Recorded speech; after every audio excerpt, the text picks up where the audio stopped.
have places to live and send their children to good schools. It's them, not me. Nicolas Sarkozy, the incumbent, who's trailing in the polls and, as you heard, they're trying to win over some votes from the far right. Let's take a listen to the socialist leader, François Hollande, what he had to say about the same issue. I do not excuse anything, but I try to understand. I am not trying to seduce the voters by some sort of bidding war. I leave that to others. I will not play on foreigners and use immigration to separate us in the presidential election. All right, Laurent Chambon, if I could go to you on this. Now, when my producer read me out the script of what Nicolas Sarkozy was saying earlier, I thought it was Marine Le Pen speaking, and you could be mistaken for thinking that this is her policies and not his. To what extent is the far right dragging centrist politicians to the right? Well, as you can see in France, since Sarkozy and a bit before that, the French right wing has more or less no identity anymore. It's just been in power and is completely decomposed. So far it's been mostly structured by what Marine Le Pen was offering. So what Nicolas Sarkozy is doing is exactly what happened, for example, in Holland the last 2-3 years. Nationalist right wing that has lost most of its value is just collaborating with extreme right to stay in power. That's what Sarkozy has been doing. So now the question that we know that Sarkozy has more or less no program besides me, and foreigners are bad. The question is who will get the vote of the people who vote Front National. So his strategy is to be xenophobic because it works for Marine Le Pen. And the strategy of François Hollande is more, these people have a problem with the system and with the economy. We're going to offer them things that maybe will make them understand that we can change the system and the economy. Well, that's what he says. So the good question is, will the xenophobic card work, or will the change the system card work? And this we don't know. We'll know only in 2 weeks, more or less. David, it's a strategy that hasn't paid off for Nicolas Sarkozy, has it, over the past 5 years? I mean, when you look at what he's done on his watch, France has banned the burqa. He, of course, had that big fight with the European Union over expelling members of the Roma community. He's talked about the Schengen zone, the Schengen agreement, tightening France's borders again and again and again. It's hard to see what more he could have done to win over the far right, but then it hasn't paid off. Why is that? Well, I suppose, in a sense, you can never promise enough to these people. And it's very easy for them to keep, the extreme right, to keep upping the ante simply because they've never been in power. I mean, they've never had to take tough decisions in government and be responsible for them, so they can be constantly on the sidelines, egging on the teams on the pitch, basically. And it is very easy. The dangerous moment for these parties is when they get anywhere near power. I mean, I was interested in what Tarsi was saying before about the Laos, which passed for being a member of this family. As soon as they got into this coalition government, it seems like some of the support's been eroded into people, even more extreme than them, if I understood what you were saying correctly. So it's in a sense, people are always going to prefer the real thing to the imitation, except that, the real thing's never been in power yet, so we don't know if they would be able to do anything different anyway. Is that what's happened in Greece, Tarsi? That's exactly what's happening. The right-wing voters are going to the extreme right-wing voters. The most interesting thing is going to be how exactly the leader of Golden Dawn behaves in Parliament, assuming he gets there, Michailoliakos, because he was voted into the municipal council, the Athens Municipal Council City Hall in 2010, and he caused a scandal in the main chamber shortly after, when he had a heated exchange with a left-wing colleague, let's say, and he turned around and did a Nazi salute to him. Now, the Golden Dawn symbol is almost the same as a swastika. So they are showing exactly where they're coming from, if not where they're going to be going. Now, the main thing to understand is that the Golden Dawn supporters have been known, they're pretty much to run around Athens and act like thugs, supposed law enforcers and that sort of thing, and beating up migrants. It's very clear that the Laos supporters haven't been doing that. So their whole makeup is going to change, and it's almost certain that they're going to shed a lot of their voters back to Laos when things settle down again. This all suggests a rather bleak outlook, Jacqueline. The centre is moving to the right, which means the right is moving to the extreme right, and so on.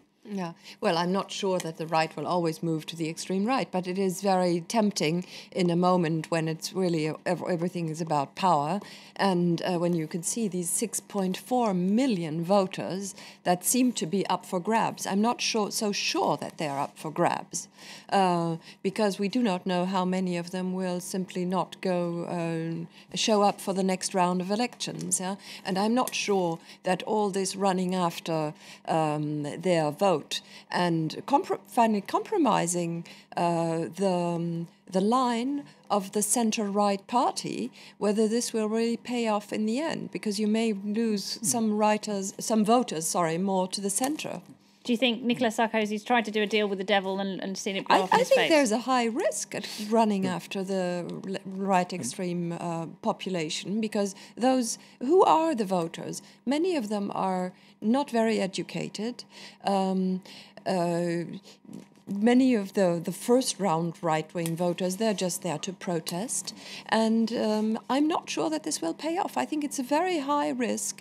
And I think that he might rather lose the centre than win the right. It's also pretty risky, isn't it, to just write these people off and call them stupid and call them racist when there are more and more and more of them. I mean... Well, it's not about being stupid. It's about being uneducated. And I think this is simply a fact. It's not calling them off. But is this another mistake that centrist governments are making in dismissing these people and not listening to them? Well, it's a very fine line to walk. On the one hand, if they... If centre-right or centre-left governments address these people from a great height, like Polly Toynbee writing in The Guardian or something, they'll be seen as patronising and condescending. If, on the other hand, they say, yes, I understand where you're coming from, they'll be accused of giving a nod and a wink. So It's a matter of finding a convincing discourse between the two, really. And it is actually quite hard to do on the level of discourse. It's even harder in terms of public policy if you're in charge. I think it's a tough one. I mean, getting back to Sarkozy, I mean, the numbers have done for Sarkozy. For him to get elected on the second ballot, he'd have to get a really good hunk of the National Front votes, plus a fair amount of Bayrou's votes. And these people come from two different places. I mean, the hardcore of Bayrou's vote, it's the remains of the Catholic or Christian Democrat vote in France. And these people... are not going to spontaneously vote for somebody like Sarkozy. In fact, if you look at the speculation about the rapport de voix, the transfers, I mean, Bayrou's votes are going to go a third to Holland, a third to Sarkozy, and a third abstention. And the best estimate I've seen for Sarkozy getting National Front votes is about 60%. Holland will probably clock at least 20%, and the rest won't bother. So. Right. Mathematically, his goose is cooked, I'm afraid. All right. Now, Laurent Chambon, Jacqueline brought up an interesting point about education. I mean, obviously, the generation who lived through the Second World War, we're losing them. Do you think this is a problem of education? Because, of course, people don't remember what happened in Europe in the 1930s, how fascism nearly completely destroyed it. Is this a way of getting through to these people, a way of educating them about what happened in the 1930s? Well, I think the question is not really that. The first thing is the people who vote for Front National or Geert Wilders are on the average lower educated than the other, but at the same time never have the European be so well educated, so it's very relative. The second thing is we have an experiment that has been going on in Holland in the last years, where the Labour Party tried to take over the themes of Geert Wilders, especially about nationalism, and it failed to the point that the Labour Party was divided by two. It really failed. And now that we have a new left, including the Labour Party, that's going back to traditional leftist theme without the racism, but with the changing of the system and more equality, suddenly they're rising again. So it really raised the issue, is it really only about xenophobia and Islam, or isn't it also about social classes, about inequalities? And when we see that Wilders now is losing ground because the left is again being very active on these issues, we might wonder if the ground for Sarkozy is so big and it's really about education. I think it's really more, it sounds very old-fashioned, I know, but it really sounds about social classes. And it's really about social classes and inequalities. And we see this is very clear in Holland, and we'll see it probably happen in France also. Well, so Tarsi Petropoulos, this is, correct me if I'm wrong, but this is something we're seeing in Greece, isn't it? The people who used to be able to count on the left and the far left feel like they've been really badly let down by them, and now they're turning to the extreme right instead. And this is a pattern we're seeing elsewhere in Europe as well. Well, I think that the extreme left is pretty solid, and it's on its own. We've got a very stable and solid Communist Party, which talks in very idealistic terms about, you know, Leninist revolution almost. So if you put that aside and just look at the right, the situation perhaps here is different to elsewhere in that, don't forget, Greece was under a military dictatorship, a junta, between 1967 and 1974. And that is where the roots of this Golden Dawn party lie, in another party, but one party led to another. They're nostalgic about it, aren't they? They'd like to go back there, they say. Well, no, you see, that's a dangerous thing to say, because it's so easy for people to say, oh, life was better under military rule because, you know, there was law and order. Actually, the vast majority of people are terrified of the idea of going back to anything like that. It just won't happen. They won't even send army vehicles out on the streets to help in petrol shortages, because it reminds people of those days. Actually, that's the reason why it's such a low vote, and it's almost certain that it's not going to catch on, because people do not like the majority of people do not like the implications of the extreme right wing. So when I said that voters were shifting from Laos to the Golden Dawn, it's more as a punishment for Laos's involvement in the bailout coalition government than anything else. Not to play down the immigration issue, which is enormous. I mean, that's why I said that Europe has to help Greece out on managing its immigration issue, because it's a European issue. They're not coming to Greece, they're coming into Europe. And even if they move on, they have to be sent back to Greece under the EU legislation, the Dublin II legislation.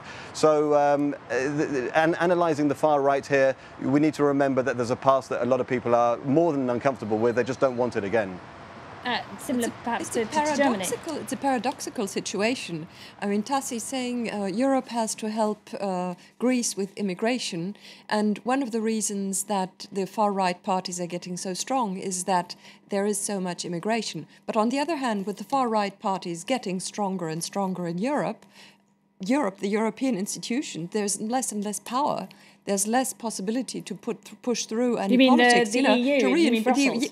The EU is losing its power, and so this is a situation that's very difficult to handle. Huh? I think if the EU is losing its power, well, I'd say firstly it never had that much, but insofar as it is losing its capacity to influence national governments, this is simply because national governments, whether of the centre-left and centre-right, are more and more resistant to European-level solutions, often for a whole set of different reasons, depending on where they're coming from. But, you know, I think... But we saw how the Italians dealt with the Tunisian immigrants. They just took them straight back to where they came from after leaving them in holding cells for however many hours. That's right. Well, in the past French governments, I mean, Edith Cresson, good socialist, I can remember she put loads of Malians onto planes and shipped them back to Bamako. You know, it's not from yesterday, this kind of tactic. But again, there is a problem with education, as you were pointing out. The fear about immigration is not well founded, Laurence Chambon. How can that be addressed? Well, there are many questions that need to be addressed. I don't think it's only plainly about education. It's also the fact that people, education is more a marker of being in a system or out of the system. And you see people who don't have enough education, according to whoever, who fall off the system and live in stress and insecurity. So it's not that they're stupid or they don't have enough education, it's that they don't have enough education according to the state or the employers to be in the system. So the question is not, are people educated enough? Obviously, when you look at all these people with diplomas who cannot find job, we're more than educated enough. The real question is, how come that people who are not educated enough according to the state or whoever are so rejected? They're sent far away to the suburbs. They have to have horrible jobs that are insecure and badly paid. Why is it that young people, even with a diploma, can't find a job? It's not a question only about education, but of integration within the society and the system, as we call it. And this has to be addressed, and is way more than just the 30s or immigration or Islam. It's a whole thing about what do we do with a lower middle class? So far, they're losing their job. They're having horrible jobs that are badly paid. What are we going to do with them? And this is not a French problem, a Dutch problem, or even a Greek problem. This is really a European problem. And this obviously will have to be fixed not only by local politicians, but maybe at the level of the continent. And this is what this Marine Le Pen thing should make us think about. All right, David, give you the last word very quickly. It's fundamentally a problem of political economy. I mean, really, the existing model of growth over the past 30 or 40 years, which we've had in Europe, is no longer sufficient. I mean, basically, if most people had a half-decent job, we wouldn't be hearing three-quarters of this discourse. Yes. It's only when people either have rubbish jobs, like Laurent said, or no jobs at all, or you've just graduated and you owe tens of thousands of pounds, for the loan scheme, and you can't even find a job, pulling pints in a pub to pay it off.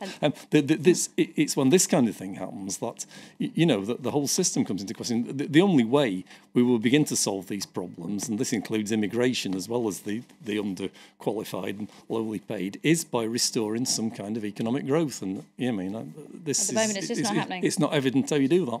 All right, basically. David Hanley, many thanks. Jacqueline Nenard, thank you to you. Laurent Chambon and Tarsi Petropoulos as well. Thank you all very much indeed for joining us. Thanks to you for watching. François Picard back with you tomorrow at the same time for another debate. Thanks for watching and good night.